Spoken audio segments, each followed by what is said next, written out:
Hello sir, Hi. Dr. Kiran Bijapur, consultant nephrologist, Bagalkot. Welcome to the show sir. Thank you.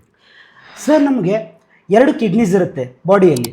ಹೌದು. So ಆ ಒಂದು kidney ಇರುವುದರಿಂದ ಯಾವ ಥರ ಯೂಸ್ ಇದೆ, ಹಾಗೆ ಯಾವ ಥರನಾದಂಥ ಫಂಕ್ಷನ್ಸ್ನ ಕಿಡ್ನಿ ಮ್ಯಾನೇಜ್ ಮಾಡುತ್ತೆ ಸರ್? ಓಕೆ, ಮೇನ್ಲಿ ನಮ್ಮ ಬಾಡೀಲಿ 2 ಕಿಡ್ನಿ ಇರೋದು ಏನಕ್ಕಪ್ಪ ಅಂತಂದರೆ, ಫಸ್ಟ್ ನಮ್ಮ ಬಾಡಿಯಿಂದ ಪ್ರೊಡ್ಯೂಸ್ ಆಗುವಂಥ ವೇಸ್ಟ್ ಮಟೀರಿಯಲ್ಸ್ನೆಲ್ಲ ಹೊರಗೆ ಹಾಕೋಕ್ಕೆ. ಅಂದರೆ ಈಗ ದಿನನಿತ್ಯದ ಕೆಲಸದಿಂದ ನಮ್ಮ ಬಾಡಿಯೊಳಗೆ ಏನಾದರೂ ವೇಸ್ಟ್ ಮಟೀರಿಯಲ್ಸ್ ಜನ್ರೇಟ್ ಆಗ್ತಿರುತ್ತೆ, like creatinine, urea, excess potassium, acid, ಇದೆಲ್ಲನೂ ನಾವು ಬ್ಲಡ್ಡಲ್ಲಿ ಜನ್ರೇಟ್ ಆಗೋದನ್ನು ಹೊರಗಡೆ ಹಾಕಬೇಕು. ಅದು ಮೇನ್ಲಿ ಹೊರಗಡೆ ಹೋಗೋದು ಯೂರಿನಿಂದ, ಅದು ಪ್ರೊಡ್ಯೂಸ್ ಆಗೋದು ಕಿಡ್ನಿಯಿಂದ. So main waste materials produce ಆಗೋದನ್ನು ಹೊರಗಡೆ ಹಾಕೋಕ್ಕೆ ಇದು ಎಲ್ಲರಿಗಿಂತ important function. So second function ಏನಪ್ಪ ಅಂತಂದರೆ, ನಮ್ಮದು ಬಿ ಪಿ ಕಂಟ್ರೋಲ್ ಮಾಡೋದು. ಅಲ್ಲಿ ರೆನಿನ್ ಎಂಜಿಯೋಟೆನ್ಸಿನ್ ಅಲ್ಡೋಸ್ಟಿರಾನ್ ಸಿಸ್ಟಮ್ ಅಂತ ಇರುತ್ತೆ. That is main most important system in B P controlling in our body. So ಅದು ಏನಾದರೂ ಸ್ವಲ್ಪ ಆಲ್ಟ್ರೇಷನ್ ಆದರೆ ಅಲ್ಲಿ ಬಿ ಪಿ ಭಾಳ ಜಾಸ್ತಿ ಆಗೋ ಚಾನ್ಸಸ್ ಜಾಸ್ತಿ ಇರುತ್ತೆ. ಮೂರನೇದೇನಪ್ಪ ಅಂತಂದರೆ, ಅದು ವಿಟಮಿನ್ ಡಿ ಪ್ರೊಡಕ್ಷನಲ್ಲಿ ಕಿಡ್ನಿ ಪಾರ್ಟ್ ಭಾಳ ಇಂಪಾರ್ಟೆಂಟ್ ಇರುತ್ತೆ. ಸೊ ವಿಟಮಿನ್ ಡಿ ಇಲ್ಲ ಅಂದರೆ ಬಾಡಿಯಲ್ಲಿ ಕ್ಯಾಲ್ಸಿಯಂ ಅಬ್ಸಾರ್ಪ್ಷನ್ ಅದೆಲ್ಲ ಸರಿಯಾಗಿ ಆಗೋದಿಲ್ಲ. ಸೊ ಬೋನ್ ಹೆಲ್ತಿಗೆ indirectly kidneys are very important. ನಾಲ್ಕನೇದೇನಪ್ಪ ಅಂತಂದರೆ, ನಮ್ಮಲ್ಲಿ ರಕ್ತ ಉತ್ಪಾದನೆ ಮಾಡೋದು. ಬಾಡೀಲಿ ಎರಿಥ್ರೋಪೊಯೆಟಿನ್ ಅನ್ನೋದೊಂದು ಹಾರ್ಮೋನು, ಅದು ಬರೋದೇ ಮೇನ್ಲಿ ಮೋರ್ ದೆನ್ 90% ಬರೋದು ಕಿಡ್ನಿಯಿಂದ. ಸೊ ಅದು ಬರಲಿಲ್ಲ ಅಂತಂದರೆ ನಮ್ಮ ಬಾಡಿಯಲ್ಲಿ ರೆಡ್ ಬ್ಲಡ್ ಸೆಲ್ಸ್ ಅಂದರೆ ಕೆಂಪು ರಕ್ತಕಣ ಉತ್ಪಾದನೆ ಆಗೋದೇ ಇಲ್ಲ. ಸೊ ಪೇಷಂಟ್ಸ್ಗೆ ಬ್ಲಡ್ ಜನರಲಿ ರಕ್ತ ಉತ್ಪಾದನೆ ಆಗಬೇಕು ಅಂದರೆ ಎರಿಥ್ರೋಪೊಯೆಟಿನ್ ಬೇಕೇ ಬೇಕು. ಸೊ ಕಿಡ್ನಿ ಇಲ್ಲ ಅಂದರೆ ಎರಿಥ್ರೋಪೊಯೆಟಿನ್ ಬರೋದಿಲ್ಲ. ಸೊ ಇವು 4 ಮೇನ್ ಇಂಪಾರ್ಟೆಂಟು. ಇದನ್ನು ಬಿಟ್ಟರೆ ಎಸಿಡ್ ಬೇಸ್ ಬ್ಯಾಲೆನ್ಸು, ಬಾಡಿ ಒಳಗಡೆ ಎಕ್ಸೆಸ್ ಎಸಿಡ್ ಜಾಸ್ತಿ ಆಗ್ತಿರೋದು ಅದನ್ನು ಹೊರಗಡೆ ಹಾಕೋದು, ಆಮೇಲೆ ನಾವು ಕುಡಿದಂಥ ನೀರು ಮೈಯಲ್ಲೇ ತುಂಬ್ಕೊಳ್ಳದೆ ಇರೋ ಹಂಗೆ ನೀರನ್ನು ಹೊರಗಡೆ ಹಾಕೋದು, ಇವೆಲ್ಲ ಬೇರೆ ಬೇರೆ ಕೆಲಸ. ಇಷ್ಟೊತ್ತು ನಮಗೆ ಒಂದು ಕಿಡ್ನಿ ಫಂಕ್ಷನ್ಸ್ನ ಹೇಳ್ಕೊಟ್ರಿ ಸರ್. ಈ ಒಂದು ಕಿಡ್ನಿ ಸಮಸ್ಯೆ ಆಗಬೇಕಂತಂದರೆ ಅಥವಾ ಡಿಫೆಕ್ಟ್ ಆಗಬೇಕಂದ್ರೆ ಯಾವ ಯಾವ ಕಾರಣಗಳಿಂದ ಆಗುತ್ತೆ ಸರ್? ಮೇನ್ಲಿ ಕಿಡ್ನಿ ಪ್ರಾಬ್ಲಮ್ಸ್ ಬರೋದು ಎಲ್ರಿಗೂ ಗೊತ್ತಿರೋ ಪ್ರಕಾರ ನಮ್ಮ India is diabetic capital of world ಅಂತಾರೆ. ಯಾಕಂದರೆ ಹೈಯೆಸ್ಟ್ ಡಯಾಬಿಟಿಸ್ ಪೇಷಂಟ್ ಇರೋದು ಇಂಡಿಯಾದಲ್ಲೇ. ಸೊ ಮೋಸ್ಟ್ ಇಂಪಾರ್ಟೆಂಟ್ ಕಾಸ್ ಇಂಡಿಯನ್ಸಿಗೆ ಅಂದರೆ diabetes. Second hypertension, blood pressure ಇರೋ ಜನರಿಗೆ.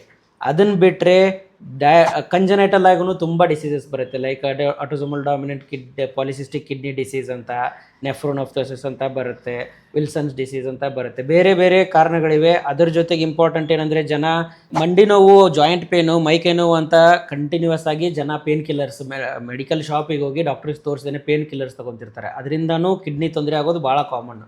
ಆಮೇಲೆ ರೀನಲ್ ಸ್ಟೋನು, ರಿಪೀಟೆಡ್ ಆಗಿ ಕಿಡ್ನಿ ಸ್ಟೋನ್ ಆಗುತ್ತಿರುತ್ತೆ ಜನರಿಗೆ. ನಮ್ಮ ಕಡೆ ಜನರಿಗೆಲ್ಲ ಭಾಳ ಕಾಮನ್, ಫ್ಲೋರೈಡ್ ಕಂಟೆಂಟ್ ಎಲ್ಲ ವಾಟರಲ್ಲಿ ಜಾಸ್ತಿ ಇರೋದು, ಆಮೇಲೆ ನಮ್ಮ ಫುಡ್ ಪ್ಯಾಟರ್ನು, ಆಮೇಲೆ ಜೆನೆಟಿಕ್ ಪ್ರಿಡಿಸ್ಪೋಸಿಷನ್ ಇರೋದೆಲ್ಲ ಕಿಡ್ನಿ ಸ್ಟೋನ್ ಆಗೋದೂ ಭಾಳ ಕಾಮನ್. ಇದರಿಂದ ಎಲ್ಲನೂ ಕಿಡ್ನಿ ಪ್ರಾಬ್ಲಮ್ಸ್ ಆಗುತ್ತೆ. ಸರ್, ಇಷ್ಟೆಲ್ಲ ರೀಸನ್ನಿಂದ ಕಿಡ್ನಿ ಸಮಸ್ಯೆ ಆಗುತ್ತೆ. ಈ ಒಂದು ಕಿಡ್ನಿ ಸಮಸ್ಯೆಗಳಲ್ಲಿ ಎಷ್ಟು ಥರನಾದಂಥ ಟೈಪ್ಸ್ ಇದೆ ಸರ್? ಆ್ಯಕ್ಚುಲಿ ಕಿಡ್ನಿ ಸಮಸ್ಯೆಗಳಲ್ಲಿ 2 ಟೈಪು. ಅಂದರೆ ಒಂದು ಅಕ್ಯೂಟ್ ಕಿಡ್ನಿ ಇಂಜುರಿ ಅಂತೀವಿ, ಇನ್ನೊಂದು ಕ್ರೋನಿಕ್ ಕಿಡ್ನಿ ಡಿಸೀಸ್ ಅಂತ. ಅಕ್ಯೂಟ್ ಕಿಡ್ನಿ ಇಂಜುರಿ ಅಂದರೆ ಏನು ಅಂದರೆ, ಟೆಂಪ್ರರಿಯಾಗಿ ಕಿಡ್ನಿ ಫಂಕ್ಷನ್ ಆಗ್ತಿರಲ್ಲ. ಅಂದರೆ ಆವಾಗ ಕ್ರಿಯಾಟಿನಿನ್ ಎಕ್ಸ್ಕ್ರೀಷನ್ ಆಗ್ತಿರಲ್ಲ, ಯೂರಿನಲ್ಲಿ ವೇಸ್ಟ್ ಮಟೀರಿಯಲ್ಸ್ ಎಲ್ಲ ಹೊರಗಡೆ ಹೋಗ್ತಿರಲ್ಲ. ಬಟ್ ಅದು ಸ್ವಲ್ಪ ದಿನ ಆದಮೇಲೆ, ಯೂಶ್ವಲಿ 2-3 ವೀಕ್ಸ್ ಆದಮೇಲೆ ನಾರ್ಮಲ್ ಆಗಿ ರಿಕವರಿ ಆಗಿಬಿಡುತ್ತೆ. ಅಂದರೆ ಕ್ರಿಯಾಟಿನಿನ್ ನಾರ್ಮಲ್ ಬರುತ್ತೆ. ಅದಕ್ಕೆ ನಾವು ಅಕ್ಯೂಟ್ ಕಿಡ್ನಿ ಇಂಜುರಿ ಅಂತೀವಿ. ಇನ್ನೊಂದು ಥರ ಏನು ಅಂದರೆ, mostly diabetes patients, hypertension patients, ಇಲ್ಲ ಕ್ರೋನಿಕ್ ಪೇನ್ ಕಿಲ್ಲರ್ ತಗೊಳ್ಳೋ ಜನರಿಗೆ ಕ್ರೋನಿಕ್ ಕಿಡ್ನಿ ಡಿಸೀಸ್ ಅಂತೀವಿ. ಅಂದರೆ ಕ್ರಿಯಾಟಿನಿನ್ ಜಾಸ್ತಿ ಆಗಿರೋದು 3 ತಿಂಗಳಿಗಿಂತ ಜಾಸ್ತಿನೇ ಉಳ್ಕೊಂತು ಅಂತಂದರೆ ಅದಕ್ಕೆ ಕ್ರೋನಿಕ್ ಕಿಡ್ನಿ ಡಿಸೀಸ್ ಅನ್ಬೇಕಾಗುತ್ತೆ. ಈ ಕ್ರೋನಿಕ್ ಕಿಡ್ನಿ ಡಿಸೀಸ್ ಪೇಷಂಟ್ಸು ವಾಪಸ್ 3 ಮಂತ್ಸ್ ಆದಮೇಲೂ ಕ್ರಿಯಾಟಿನಿನ್ ನಾರ್ಮಲ್ ಆಗೋದಿಲ್ಲ. ಅಂದರೆ ಅದು ಜಾಸ್ತಿ ಆಗ್ತಾನೆ ಹೋಗ್ಬಿಡುತ್ತೆ. ಅದೇ chronic kidney disease. 2 type mainly ಇದರಲ್ಲಿ 2 ಥರನಾದಂಥ AKI ಮತ್ತು CKD ಅಂತ 2 ಟೈಪ್ಸ್ ಇದೆ ಸರ್. ಸರ್, ಈ ಒಂದು ಕಿಡ್ನಿ ಸಮಸ್ಯೆ ಒಂದು ಪೇಷಂಟಿಗೆ ಬಂತಂದರೆ ಯಾವ ಥರನಾಗಿ ಅವನು ಮ್ಯಾನಿಫೆಸ್ಟ್ ಆಗ್ತಾನೆ, ಅಂದರೆ ಕ್ಲಿನಿಕಲ್ ಫೀಚರ್ ಯಾವ ಥರ ಇರುತ್ತೆ ಸರ್? ಅದೇ ಪ್ರಾಬ್ಲಮ್ಮು. ಇದು ಮೇನ್ ನೆಫ್ರಾಲಜಿಯಲ್ಲಿ ಏನೋ ಅಂತಂದರೆ ಸೈಲೆಂಟ್ ಗ್ಯಾಪ್ ಅಂತ ಇದೆ. ಏನಂದರೆ ಪೇಷಂಟಿಗೆ ಕಿಡ್ನಿ ಫೇಲ್ಯೂರ್ ಸಮಸ್ಯೆ ಸ್ಟಾರ್ಟ್ ಆದಾಗ ಇಮಿಡಿಯೇಟಾಗಿ ಜನರಿಗೇನು ಸಿಂಪ್ಟಮ್ಸ್ ಬರೋದೇ ಇಲ್ಲ. ಯಾಕಂದರೆ ನಮ್ಮ ಬಾಡೀಲಿ ಆಲ್ಮೋಸ್ಟ್ ಕಿಡ್ನಿ 60-70%ಗಿಂತ ಜಾಸ್ತಿ ಡ್ಯಾಮೇಜ್ ಆಗೋವರೆಗೂ ಪೇಷಂಟಿಗೆ ಯಾವುದೇ ಥರ ಸಮಸ್ಯೆ ಬರೋದಿಲ್ಲ. ಸೊ ಸಮಸ್ಯೆ ಬರೋಕ್ಕೆ ಸ್ಟಾರ್ಟ್ ಆಗೋದೇ 70%-80% ಡ್ಯಾಮೇಜ್ ಆದಮೇಲೆ. ಸ್ಟಾರ್ಟಿಂಗಲ್ಲಿ ಏನು ಬರುತ್ತೆ ಅಂದರೆ, ಯೂಶ್ವಲಿ ಕಾಲಿಗೆ ಬಾವು ಬರೋದು, ಆಮೇಲೆ ಉಸಿರಾಡಕ್ಕೆ ತೊಂದರೆ ಬರೋದು, ಯೂರಿನ್ ಒಮ್ಮಿಂದೊಮ್ಮೆಲೆ ಕಮ್ಮಿ ಆಗಿಬಿಡೋದು, ಯೂರಿನಲ್ಲಿ ಇಲ್ಲ ಬ್ಲಡ್ಡು ಇಲ್ಲ ಪಸ್ಸು ಈ ಥರ ಏನಾದರೂ ಲೀಕ್ ಆಗ್ತಾ ಇರೋದು, ಇಲ್ಲ ಅಂತಂದರೆ ಒಮ್ಮಿಂದೊಮ್ಮೆಲೆ ಪೇಷಂಟಿಗೆ ವೀಕ್ನೆಸ್ ಸ್ಟಾರ್ಟ್ ಆಗುತ್ತೆ, ಇಲ್ಲ ಅಶಕ್ತ, ಸ್ವಲ್ಪ ನಡೆದ ಕೂಡಲೇ ಉಸಿರಾಟಕ್ಕೆ ತೊಂದರೆ ಆಗೋದು, ಈ ಥರ ಎಲ್ಲ ಸಮಸ್ಯೆಗಳು ಸ್ಲೋಲಿ ಸ್ಟಾರ್ಟ್ ಆಗುತ್ತೆ. ಇಲ್ಲ ಅಂದರೆ ಒಬ್ಬೊಬ್ಬರಿಗೆ ಕಿಡ್ನಿ ಸ್ಟೋನ್ ಇರೋರಿಗೆಲ್ಲ ಬ್ಯಾಕ್ ಪೇನು, ಒಮ್ಮೊಮ್ಮೆ ಯೂರಿನಲ್ಲಿ ಬ್ಲಡ್ ಬರೋ ಚಾನ್ಸಸ್ ಇರುತ್ತೆ. ಸ್ಟೋನ್ ಏನಾದರೂ ಕೆಳಗಡೆ ಬಂದಿದ್ದರೆ ಈ ಥರ ಎಲ್ಲ ಪೇನು, ಗ್ರಾಯಿನಿಗೆಲ್ಲ ಪೇನ್ ಬರುತ್ತೆ. ಸರ್ ಈಗ ಪೇಷಂಟಿಗೆ ಇಷ್ಟು ಅವೇರ್ನೆಸ್ ಬಂದಿದೆ ಅಂತಂದರೆ ಅವರು ಕೂಡ ಒಂದು ಕಿಡ್ನಿ ಸಮಸ್ಯೆಯನ್ನು ಒಂದು ಪ್ಯಾರಾಮೀಟರ್ಸ್ ಅಲ್ಲಿ ಗೊತ್ತಾಗ್ತಿದೆ ಸರ್ ಅವ್ರಿಗೂ. ಅಂದರೆ ಒಂದು ಕ್ರಿಯಾಟಿನ್ ಅನ್ನೋ ಪ್ಯಾರಾಮೀಟರ್ನ ನೋಡ್ತಾ ಇದ್ವಿ. ಸೊ ಅವ್ರಿಗೂ ಗೊತ್ತಾಗ್ತಿದೆ ಕ್ರಿಯಾಟಿನ್ ಹೆಚ್ಚಿಗೆ ಆದರೆ ಕಿಡ್ನಿ ಫಂಕ್ಷನ್ ಡಿಫೆಕ್ಟ್ ಆಗಿದೆ ಅಂತ ಅಂತೀವಿ ಸರ್. ಸೊ ಏನು ಸರ್ ಇದು ಕ್ರಿಯಾಟಿನ್ ಅಂತಂದರೆ? ಕ್ರಿಯಾಟಿನಿನ್ ಅಂದರೆ ಅದು that is by product of muscle metabolism ಅಂತೀವಿ. ಮೇನ್ಲಿ ಬಾಡಿಯೊಳಗೆ ಕ್ರಿಯಾಟಿನ್ ಅಂತ ಇರುತ್ತೆ ನಮ್ಮ ಬಾಡಿಲಿ, ಮಸಲಲ್ಲಿ. ಅದು ಲಿವರಿಂದ ಪ್ರೊಡ್ಯೂಸ್ ಆಗಿ ಮಸಲಲ್ಲಿ ಹೋಗಿರುತ್ತೆ. ಮಸಲಲ್ಲಿ ಕ್ರಿಯಾಟಿನ್ ಅನ್ನೋದು ಡಿಗ್ರೇಡೇಷನ್ ಆದಮೇಲೆ ಕ್ರಿಯಾಟಿನಿನ್ ಅಂತ ಪ್ರೊಡ್ಯೂಸ್ ಆಗುತ್ತೆ. ಯೂಶ್ವಲಿ ಆ ಕ್ರಿಯಾಟಿನಿನ್ ಏನಪ್ಪ ಅಂತಂದರೆ ನಮ್ಮ ಮಸಲ್ ಬ್ರೇಕ್ ಡೌನ್ ಆಗಿರೋದು ಬೈ ಪ್ರಾಡಕ್ಟು. ಅದು 90% ಬರೋದು ನಮ್ಮ ಮಸಲ್ಸಿಂದ. ಇನ್ನೊಂದು 10% ಏನಪ್ಪ ಅಂತಂದರೆ ನಾವು ಊಟ ಮಾಡೋದ್ರಲ್ಲಿ ಪ್ರೋಟೀನ್ ಕಂಟೆಂಟ್ ಏನಿರುತ್ತೋ ಅದರ ಬ್ರೇಕ್ ಡೌನಿಂದ ಕ್ರಿಯಾಟಿನಿನ್ ಬರ್ತಿರುತ್ತೆ. ಸೊ ಇದೆಲ್ಲ ಎಕ್ಸ್ಕ್ರೀಟ್ ಆಗಬೇಕಾಗಿರೋದು ನಮ್ಮ ಕಿಡ್ನಿಯಿಂದಾನೆ. ಸೊ ಇನ್ ಕೇಸ್ ನಮ್ಮ ಕಿಡ್ನಿ ಸರಿಯಾಗಿ ಕೆಲಸ ಮಾಡ್ತಿಲ್ಲ ಅಂದರೆ ಆವಾಗ ಕ್ರಿಯಾಟಿನಿನ್ ಯೂರಿನಿಂದ ಹೊರಗಡೆ ಹೋಗೋದಿಲ್ಲ. ಸೊ ಆ ಕ್ರಿಯಾಟಿನಿನ್ ಲೆವೆಲ್ ಬಾಡಿಲಿ ಜಾಸ್ತಿ ಆಗ್ತಾ ಹೋಗುತ್ತೆ. ಸೊ ಅದರದ್ದು ಲೆವೆಲ್ ಮೇಲೆ ಯೂಶ್ವಲಿ 0.8 to 1.2 ನಾರ್ಮಲ್ ಲೆವೆಲ್. 1.2ಗಿಂತ ಜಾಸ್ತಿ ಆದರೆ ಆವಾಗ ನಮಗೆ ಗೊತ್ತಾಗುತ್ತೆ ಕಿಡ್ನಿ ಸರಿಯಾಗಿ ಫಿಲ್ಟ್ರೇಷನ್ ಮಾಡ್ತಿಲ್ಲ, ಅದರಿಂದ ಕ್ರಿಯಾಟಿನಿನ್ ಲೆವೆಲ್ ಜಾಸ್ತಿ ಆಗ್ತಿದೆ ಅಂತ. ಈ ಒಂದು ಕ್ರಿಯಾಟಿನನ್ನ ಬಿಟ್ಟರೆ ಬೇರೆ ಯಾವುದಾದ್ರೂ ಪ್ಯಾರಾಮೀಟರ್ಲಿಂದ ನಾವು ಕಿಡ್ನಿ ಸಮಸ್ಯೆಯನ್ನು ಅಳತೆ ಮಾಡ್ಬೋದಾ ಸರ್? ಮಾಡಬಹುದು, ಸಾಕಷ್ಟು ಪ್ಯಾರಾಮೀಟರ್ಗಳಿದೆ. ಇನ್ನೊಂದು ಅದ್ರ ಜೊತೆನೇ ಇರೋದೇನಪ್ಪ ಅಂತಂದರೆ ಯೂರಿಯಾ. ಅದನ್ನು ಬಿಟ್ಟರೆ ಇನ್ನೊಂದು ಸಿಸ್ಟಾಟಿನ್ ಸಿ ಅಂತ ಇದೆ. ಎಲ್ಲ ಕಡೆ ಯೂಶ್ವಲಿ ನಾವು ಯೂಸ್ ಮಾಡೋದು ಮಾತ್ರ ಕ್ರಿಯಾಟಿನಿನ್ ಬೇಸ್ಡ್ EGFR ಎಸ್ಟಿಮೇಷನ್ ಅಂತ ಮಾಡ್ತೀವಿ. ಅಂದರೆ ಎಸ್ಟಿಮೇಟೆಡ್ ಗ್ಲೊಮೆರುಲಾರ್ ಫಿಲ್ಟ್ರೇಷನ್ ರೇಟ್ ಅಂತ. ಗ್ಲೊಮೆರುಲಾರ್ ಫಿಲ್ಟ್ರೇಷನ್ ರೇಟ್ ಅಂದರೆ ನಮ್ಮ ಬಾಡಿ ಕ್ರಿಯಾಟಿನಿನ್ ಯಾವ ರೀತಿಲಿ ಎಷ್ಟು ರೇಟಲ್ಲಿ ಹೊರಗಡೆ ಹಾಕ್ತಾ ಇದೆ ಅನ್ನೋದನ್ನು. ಸೊ ನಾವು ಕ್ರಿಯಾಟಿನಿನ್ ಲೆವೆಲ್ ಮೇಲೆ EGFR ಎಸ್ಟಿಮೇಷನ್ ಮಾಡ್ಕೋದಿರ. ಅಲ್ಲೇ ಸಾಕಷ್ಟು ಫಾರ್ಮುಲಾಸ್ಗಳಿವೆ, CKD, EPI, MDRD, ಕಾಕ್ರಾಫ್ ಗೋಲ್ಟ್ ಅಂತ. ಆ ಫಾರ್ಮುಲಾದಲ್ಲಿ ಹಾಕಿದರೆ ಎಷ್ಟು ಕ್ರಿಯಾಟಿನಿನ್ ಹೊರಗಡೆ ಹೋಗ್ತಿದೆ, ಅದರ ಪ್ರಕಾರ ಯಾವ ಸ್ಟೇಜ್ CKDಲಿ ಕೂಡ್ತಾ ಇದೆ ಪೇಷಂಟ್ ಅನ್ನೋದನ್ನು ನಾವು ಕಂಡುಹಿಡಿಬೋದು. ಸರ್ ಈಗ ನಾವು ಕ್ರಿಯಾಟಿನಿನ್ ಬಾಡಿ ಒಳಗಡೆ ಉತ್ಪತ್ತಿ ಆಗೋದ್ರ ಬಗ್ಗೆ ಮಾತಾಡಿದ್ವಿ ಸರ್. ಈಗ ಜಿಮ್ಮಿಗೆ ಹೋಗ್ತಿರ್ತಾರೆ ಅಥವಾ ಮಸಲ್ ಸ್ಟ್ರೆಂಥನಿಂಗ್ ಅನ್ನ ಮಾಡ್ಕೋತಿರ್ತಾರೆ, ಅವಾಗ ಎಕ್ಸ್ಟರ್ನಲ್ಲಿ ಕ್ರಿಯಾಟಿನಿನ್ ತಗೋತಿರ್ಬೋದು ಅಥವಾ ಪ್ರೋಟೀನ್ ಸಪ್ಲಿಮೆಂಟೇಷನ್ ತಗೋತಿರ್ಬೋದು. ಸೊ ಅದು ಒಳ್ಳೇದಾ ಅಥವಾ ಕೆಟ್ಟದ್ದಾ ಅಥವಾ ಎಷ್ಟು ಮಟ್ಟಿಗೆ ತಗೊಳ್ಳೋದು ಒಳ್ಳೇದಿರುತ್ತೆ ಸರ್? ಯೂಶ್ವಲಿ ಜಿಮ್ಮಿಗೆ ಹೋಗೋ ನಾವು ಇಂಡಿಯನ್ ಡಯಟ್ ಪ್ರಕಾರ ಎಲ್ಲರಿಗೂ ನಾವು ಅಡ್ವೈಸ್ ಮಾಡೋದು ಏನಂದರೆ 1 gram per kg body wait ಎಲ್ಲರೂ ಪ್ರೋಟೀನ್ ಕನ್ಸಂಪ್ಷನ್ ಮಾಡಬೇಕು ಅಂತ. ಬಟ್ ನಮ್ಮ ಡಯಟ್ ಪ್ಯಾಟರ್ನಲ್ಲಿ ಅಷ್ಟೊಂದು ಪ್ರೋಟೀನ್ ಇರೋದಿಲ್ಲ. ಸೊ ಹಾಗಾಗಿ ಜನ ಜಿಮ್ಮಿಗೆ ಹೋಗೋರು ಅದೆಲ್ಲ ಬಾಡಿ ಮಸಲ್ ಮಾಸ್ ಬಿಲ್ಡ್ ಮಾಡಬೇಕು ಅಂತ ಪ್ರೋಟೀನ್ ತುಂಬ ಎಕ್ಸೆಸ್ ಆಗಿ ತಗೋತಾರೆ. ನಮ್ಮ ಬಾಡಿಲಿ ಕಿಡ್ನೀಸ್ ಇರೋದು up to 1 gram per kg body weight ಪ್ರೋಟೀನನ್ನು ಅವು ಹ್ಯಾಂಡಲ್ ಮಾಡುತ್ತೆ. ಅಂದರೆ ಬ್ರೇಕ್ ಡೌನ್ ಮಾಡಿ ಕ್ರಿಯಾಟಿನಿನ್ ಎಲ್ಲ ಎಕ್ಸ್ಕ್ರೀಟ್ ಮಾಡೋಕ್ಕೆ ಹೆಲ್ಪ್ ಮಾಡುತ್ತೆ. ಬಟ್ ಜನ ತಗೊಳ್ಳೋದು ಜಿಮ್ಮಿಗೆ ಹೋಗೋರೆಲ್ಲ ಪರ್ ಡೇ 100 ಗ್ರಾಮ್ಸು 200 ಗ್ರಾಮ್ಸ್ ಎಲ್ಲ ಪ್ರೋಟೀನ್ ತಗೊಳ್ತಾ ಹೋದರೆ ನಮ್ಮ ಕಿಡ್ನಿಗೆ ಅದು ಓವರ್ಲೋಡ್ ಆಗುತ್ತೆ. ಕಿಡ್ನಿಗೆ ಓವರ್ಲೋಡ್ ಆಗೋದ್ರಿಂದ ಏನಾಗುತ್ತೆ, ಅವು ಒಂದೊಂದೇ ನೆಫ್ರಾನ್ಸ್ ಅಂತ ಇರುತ್ತೆ, ಕಿಡ್ನಿ ಫಂಕ್ಷನಿಂಗ್ ಯೂನಿಟ್ ನೆಫ್ರಾನ್ಸು. ಅವು ಡ್ಯಾಮೇಜ್ ಆಗ್ತಾ ಹೋಗಿ ಪೇಷಂಟಿಗೆಲ್ಲ ಸಣ್ಣ ಕಿಡ್ನಿ ಫೇಲ್ಯೂರ್ ಆಗ್ತಾ ಹೋಗ್ಬಿಡ್ತಾರೆ. ಅದ್ರ ಜೊತೆ ಕ್ರಿಯಾಟಿನ್ ಸಪ್ಲಿಮೆಂಟು ಅಷ್ಟೇ. ಕ್ರಿಯಾಟಿನಿನ್ ಬರೋದೇ ಕ್ರಿಯಾಟಿನಿಂದ. So creatine supplement, protein supplement ಎಷ್ಟು ಎಕ್ಸೆಸ್ ಆಗಿ ತಗೊಳ್ತಾರೋ ಅಷ್ಟು ಕಿಡ್ನಿ ಫೇಲ್ಯೂರ್ ಚಾನ್ಸಸ್ ಜಾಸ್ತಿ ಆಗುತ್ತೆ. ನಾವು ಅಡ್ವೈಸ್ ಮಾಡೋದೇನಪ್ಪ ಅಂತಂದರೆ 1 gram per kg body weight ಎಷ್ಟಿರುತ್ತೆ ಅಲ್ಲಿವರೆಗೂ ಪ್ರೋಟೀನ್ಸ್ ತಗೊಳ್ಳೋದು ಒಳ್ಳೆಯದು. ಅದಕ್ಕಿಂತ ಜಾಸ್ತಿ ತಗೊಳ್ಳೋದು it is not good for health. Okay sir, ಇಲ್ಲಿವರೆಗೂ 2-3 ಸರಿ ನೀವು ಪೇನ್ ಕಿಲ್ಲರ್ಸ್ ಬಗ್ಗೆ ಹೈಲೈಟ್ ಮಾಡಿದ್ರಿ ಸರ್. ಸೊ ಇನ್ನೂ ಸ್ವಲ್ಪ ನಮಗೆ ಮಾಹಿತಿ ಕೊಡ್ಬೋದಾ ಸರ್? ಎಷ್ಟು ಪ್ರಮಾಣದಲ್ಲಿ ಪೇನ್ ಕಿಲ್ಲರ್ಸ್ನ ಯೂಸ್ ಮಾಡಬೇಕು ಅಥವಾ ಪೇನ್ ಕಿಲ್ಲರ್ಸ್ ಅಬ್ಯೂಸ್ ಮಾಡ್ತಿದ್ದಾರೆ ಈಗ? ಅಂದರೆ ಸ್ವಲ್ಪ ತಲೆನೋವು ಬಂತು, ಕಾಲು ನೋವು ಬಂತು, ಕೈ ನೋವು ಬಂತು ಅಂತಂದರೆ ಡಾಕ್ಟರ್ಸ್ ಸಲಹೆ ಇರಲಾರ್ದೇ ತಾವೇ ಮೆಡಿಕಲ್ ಶಾಪ್ಗೆ ಹೋಗಿ NSAIDsನ ಕನ್ಸ್ಯೂಮ್ ಮಾಡಿಬಿಡ್ತಾರೆ ಸರ್, ಅಥವಾ ಹರ್ಬಲ್ ಮೆಡಿಸಿನ್ಸ್ನ ತೊಗೊಂಡ್ಬಿಡ್ತಾರೆ. ಸೊ ಅದು ಎಷ್ಟರ ಮಟ್ಟಿಗೆ ಅದು ಸರಿ ಸರ್? ಅಂದರೆ ಇವಾಗ ಮೇನ್ಲಿ ಯಂಗ್ ಪೀಪಲ್ ಏನಿರ್ತಾರೆ ಅಂದರೆ ಎಲ್ಲ ಕಿಡ್ನಿ ಒಳ್ಳೆಯರಿರೋರು ಸ್ವಲ್ಪ ಆವಾಗ ಕೈ ಕಾಲು ನೋವು, ತಲೆನೋವು ಅಂತ ತಗೊಂಡ್ರೆ 1-2 ಟ್ಯಾಬ್ಲೆಟ್ ತೊಗೊಂಡ್ರು ಯಾವಾಗಲೂ ಏನೂ ಜಾಸ್ತಿ ಅಷ್ಟೇನು ಪ್ರಾಬ್ಲಮ್ ಆಗೋದಿಲ್ಲ. ಬಟ್ ಏಜ್ ಜಾಸ್ತಿ ಆದಂಗೆ ಇವಾಗ ಆರ್ಥ್ರೈಟಿಸ್ ಬರುತ್ತೆ, ಬ್ಯಾಕ್ ಏಕ್ ಬರುತ್ತೆ ಫೀಮೇಲ್ಸಲ್ಲಿ. ಅದೆಲ್ಲ ಅದಕ್ಕೆ ಕಂಟಿನ್ಯೂವಸ್ ಆಗಿ ವರ್ಷಾನುಗಟ್ಲೆ ಯಾರಿಗೂ ತೋರಿಸ್ದೇನೆ, ಅದರಲ್ಲೂ ಜೊತೆ ಶುಗರು BP ಇದ್ದಿದ್ದರೆ ಪೇನ್ ಕಿಲ್ಲರ್ ಕಂಟಿನ್ಯೂವಸ್ ಆಗಿ ತಗೊಳ್ತಾ ಹೋಗ್ಬಿಟ್ರೆ ಅಂದರೆ 100% ಶುಗರ್ BP ಇಂದ ಅಂತೂ ಕಿಡ್ನಿ ಪ್ರಾಬ್ಲಮ್ ಆಗೇ ಆಗುತ್ತೆ. ಅದ್ರ ಜೊತೆ ಇದು added risk factor. So kidney failure ಆಗೋ ಚಾನ್ಸಸ್ ಇನ್ನೂ ಜಾಸ್ತಿ. ಆಮೇಲೆ ಫೇಲ್ಯೂರ್ ಆಗದೆ ಅವ್ರು ಈಸಿ ಡೈರೆಕ್ಟಾಗಿ ಡಯಾಲಿಸಿಸ್ ಸ್ಟೇಜಿಗೆ ಹೋಗೋ ಚಾನ್ಸಸ್ನು ಭಾಳ ಜಾಸ್ತಿ ಆಗಿಬಿಡುತ್ತೆ. So over the counter medication ಸುಮ್ಮನೆ ಪೇನ್ ಬಂತು, ಕೈಕಾಲು ನೋವು ಬಂತು ಅಂತ ಡಾಕ್ಟ್ರಿಗೆ ತೋರಿಸ್ದೆ ಡೈರೆಕ್ಟಾಗಿ ಹೋಗಿ ಮೆಡಿಕಲ್ ಶಾಪಿಂದ ಪೇನ್ ಕಿಲ್ಲರ್ಸ್ ಯಾವತ್ತೂ ತೊಗೋಬಾರ್ದು. ಇನ್ನೊಂದು ಏನಪ್ಪ ಅಂತಂದರೆ ರೀನಲ್ ಸೇಫ್ ಪೇನ್ ಕಿಲ್ಲರ್ಸ್ ಇರುತ್ತೆ, ಅದ್ರದ್ದು ಐಡಿಯಾ ಜನರಿಗೆ ಇರೋದಿಲ್ಲ, ಆಮೇಲೆ ಫಾರ್ಮಸಿದವರಿಗೂ ಇರೋಂಗಿಲ್ಲ. ನೀವು ಹೋಗಿ ಕೇಳಿದ ಕೂಡಲೇ ಅವ್ರು ಕೊಡೋದೇ NSAIDs. ಸೊ ಯಾವಾಗಲೂ ಡಾಕ್ಟ್ರಿಗೆ ಕೇಳಿದರೆ ಅವರು ಪ್ರಿಸ್ಕ್ರೈಬ್ ಮಾಡ್ತಾರೆ, ನಿಮಗೆ ಕಿಡ್ನಿಗೆ ಅಫೆಕ್ಟ್ ಆಗದೇ ಇರೋವಂಥ ಪೇನ್ ಕಿಲ್ಲರ್ಸನ್ನು ಪ್ರಿಸ್ಕ್ರೈಬ್ ಮಾಡಿ ಕೊಡ್ತಾರೆ. ಅದನ್ನು ತೊಗೊಂಡ್ರೆ ಪ್ರಾಬ್ಲಮ್ ಇರೋಂಗಿಲ್ಲ. ಬಿಟ್ಟು ಯಾವುದೋ ಟ್ಯಾಬ್ಲೆಟು ತೊಗೊಳ್ಳೋದು ಅದು ಒಳ್ಳೆಯದಲ್ಲ. ಕಿಡ್ನಿ ಸ್ಟೋನ್ಸ್ ಬಗ್ಗೆ ಭಾಳ ಜನ ಪೇಷಂಟ್ಗಳು ಕಂಪ್ಲೇಂಟ್ ಮಾಡ್ತಾರೆ ಸರ್. ಸೊ ಈ ಒಂದು ಕಿಡ್ನಿ ಸ್ಟೋನ್ಸ್ಗಳು ಯಾವುದರಿಂದ ಆಗುತ್ತೆ, ಅಥವಾ ಅದು ಯಾವ ಥರ ಮ್ಯಾನಿಫೆಸ್ಟ್ ಆಗುತ್ತೆ, ಮತ್ತು ಅದಕ್ಕೆ ಟ್ರೀಟ್ಮೆಂಟ್ ಯಾವ ಥರ ಇರುತ್ತೆ ಸರ್? ಮೇನ್ಲಿ ಸ್ಟೋನ್ಸು ಅಂದರೆ ಕಿಡ್ನಿ ಸ್ಟೋನ್ಸ್ ಆಗೋದು ಬಾಡಿಲಿ 4 ಥರ ಸ್ಟೋನ್ಸು. ಒಂದು oxalate stone, uric acid stone, phosphate stone, triple phosphate stones ಅಂತ ಬರುತ್ತೆ. ಅದು ಮೇನ್ಲಿ ಆಕ್ಸಲೇಟ್ ಸ್ಟೋನ್ ಆಗೋದು ಒಂದು ಡಯಟ್ ಪ್ಯಾಟರ್ನಿಂದ, ನಾವು ತಿನ್ನೋದ್ರಲ್ಲಿ ಏನಿರುತ್ತೆ ಅಂತ. ಮ್ಯಾಕ್ಸಿಮಮ್ ಆಗಿ ಇದು ಕಂಡುಬರೋದು ಎನಿಮಲ್ ಪ್ರೋಟೀನ್ ಅಂದರೆ ನಾನ್ ವೆಜಿಟೇರಿಯನಲ್ಲಿ. ಅದ್ರ ಜೊತೆ ನಾವು ತಿನ್ನೋದು ಟೊಮೆಟೊದಲ್ಲಿ ತುಂಬ ಆಕ್ಸಲೇಟ್ ಕಂಟೆಂಟು, ಪಾಲಕ್, ಸ್ಪಿನಾಚು, ಇದರಲ್ಲೆಲ್ಲ ತುಂಬ ಆಕ್ಸಲೇಟ್ ಕಂಟೆಂಟ್ ಇರುತ್ತೆ. ಈ ಥರ ಫುಡ್ಸ್ಗಳನ್ನ ಜಾಸ್ತಿ ಯಾರು ತಿಂತಿರ್ತಾರೋ ಅವ್ರಿಗೆ ಆಗೋ ಚಾನ್ಸಸ್ ಜಾಸ್ತಿ.